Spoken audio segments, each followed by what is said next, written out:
Tuljapur drugs प्रकरणासंदर्भात बातमी आहे। आज कोर्टामध्ये दोषारोपपत्र दाखल केलं जाणार आहे। 14 आरोपींना या प्रसंगी अटक करण्यात आली होती। संशयितांपैकी 21 आरोपी बेपत्ता आहेत। ड्रग्जचे धागेदोरे हे मुंबईपर्यंत असल्याचं उघड झालंय।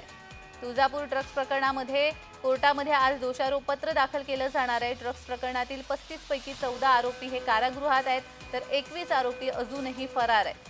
14 फेब्रुवारी रोजी तामलवाडी टोल नाक्यासह ड्रग्जसह तिघांना ताब्यात घेण्यात आलं होतं।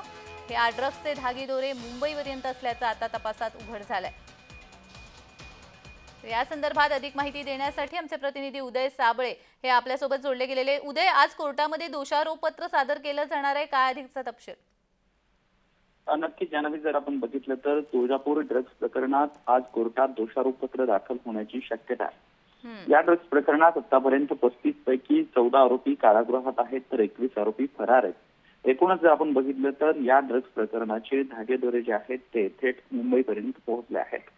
ड्रग्ज प्रकरणात एकूण 35 आरोपी निष्पन्न झाले असून त्यातील 14 आरोपींना अटक करण्यात आली आहे। एकूणच जर बघितलं तर 14 फेब्रुवारी रोजी मध्यरात्री तामलवाडी टोलनाका परिसरात पोलिसांनी 45 ग्रॅम ड्रग्जसह तिघांना ताब्यात घेतलं होतं आणि त्यानंतर जे आहे ते ड्रग्जचं मोठं रॅकेट उघडकीस आलेलं आहे।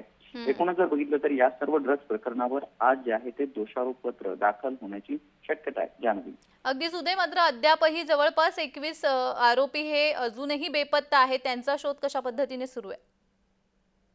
जर आपण बघितलं तर पोलिसांकडून याचा तपास सुरू आहे।